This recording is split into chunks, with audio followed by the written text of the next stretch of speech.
Aqui é o canal do Filodata.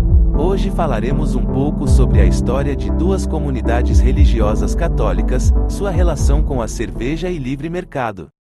Considere se inscrever no canal, deixe o like, compartilhe este vídeo.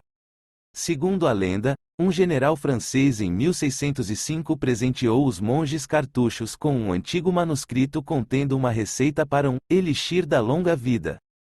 Depois de mais de um século de tentativa e erro, o boticário da Ordem dos Cartuchos aperfeiçoou a mistura medicinal em 1737. Ela seria produzida no local até 1860, quando uma destilaria foi construída nas proximidades. O que começou como um ministério médico para os moradores locais é agora uma marca de luxo internacional. Cerca de 1,5 milhão de garrafas foram vendidas em 100 países em um ano, principalmente para uso em coquetéis sofisticados e como aperitivo. Os industriosos cartuchos franceses, como seus irmãos trapistas fabricantes de cerveja e inúmeras outras comunidades religiosas, podem ser considerados os capitalistas conscientes originais.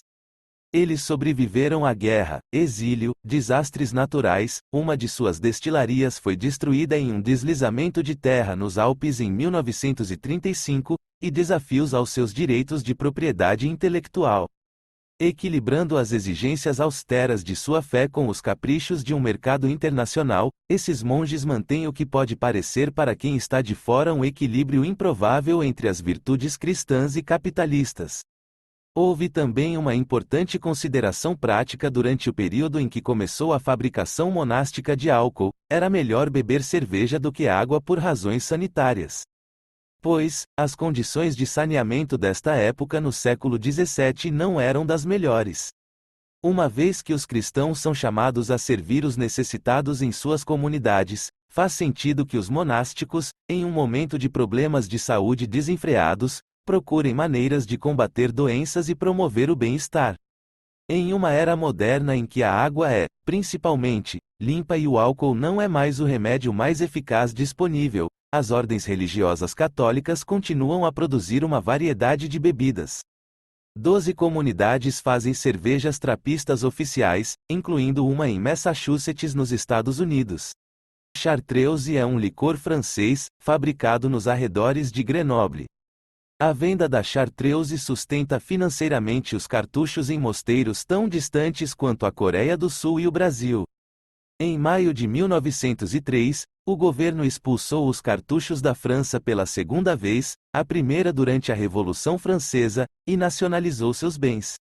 A comunidade teve 14 dias para deixar a casa que havia sido sua por 1000 anos, de acordo com uma história de 1931 publicada no jornal australiano The Advocate. O padre-geral não estava disposto a se submeter à injustiça sem protestar, então os militares arrombaram as portas do mosteiro e expulsaram os monges à força. Uma corporação recebeu o controle da destilaria e começou a produzir um licor chamado Chartreuse. Mas sem a alardeada lista de 130 plantas, não passava de uma imitação óbvia. Tão inferior era a qualidade. Enquanto isso, a comunidade religiosa banida levou sua receita para Tarragona, na Espanha, e lá se estabeleceu. Então, bebedores em toda a Europa aprenderam rapidamente a pedir um Tarragone, uma sinalização abreviada de que eles queriam a coisa real, feita pelos monges exilados. Os cartuchos também usaram seu registro de marca estrangeira para impedir que o material falso fosse exportado. Depois que a corporação usurpadora faliu em 1929, o governo francês finalmente concordou com o retorno dos monges. Durante todo esse tumulto, a comunidade religiosa conseguiu manter a receita Chartreuse em segredo, protegendo sua valiosa propriedade intelectual. Este fato é parecido com o que ocorreu com as famílias cubanas que foram expropriadas pelo regime de Fidel Castro. Ao partirem para o exílio na Flórida, continuaram a prosperar formando uma rica comunidade fora de seu país natal. Com os monges não foi diferente, suas posses foram tomadas e foram obrigados a se exilar em outro país, continuando com seus trabalhos, sua fé e mantendo seus conhecimentos.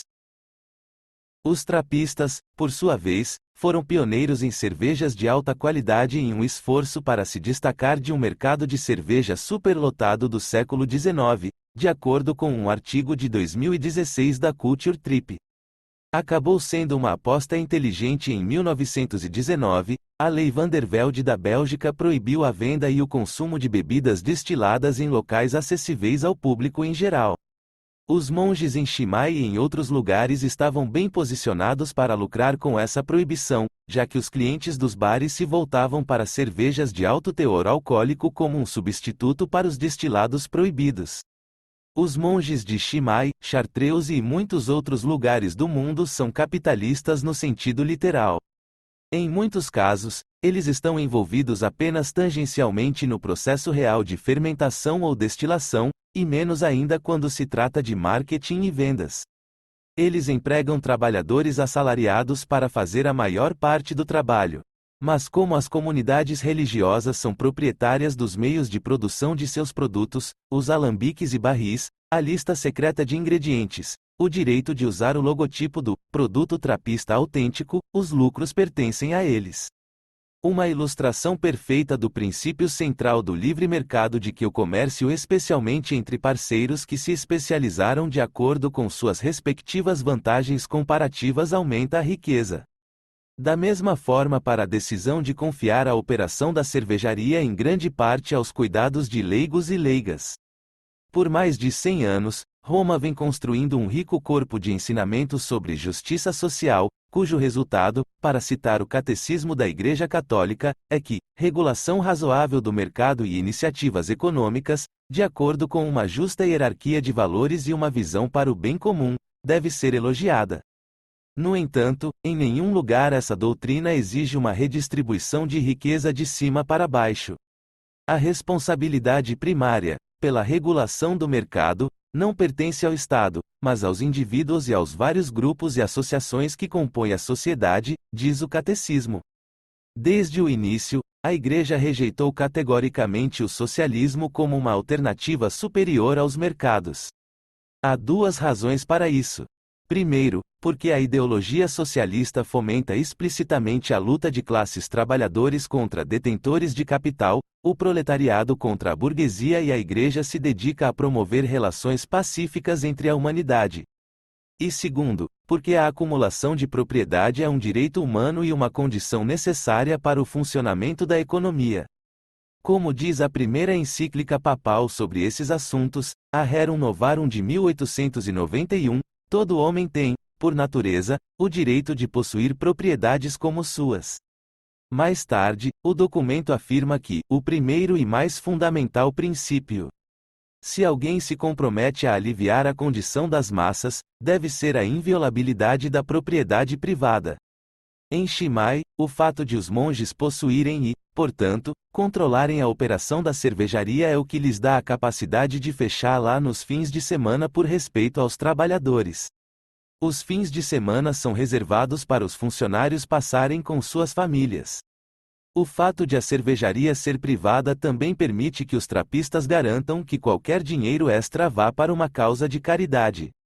O ditado deles é: não somos cervejeiros, somos monges. Fabricamos cerveja para poder ser monges. Há espaço em nosso sistema moderno de empresa comercial global para as pessoas se saírem bem fazendo o bem. Ou como dizia São Bento, ora e labora. E você, o que achou desse vídeo? Deixe o like, comente. Até o próximo vídeo.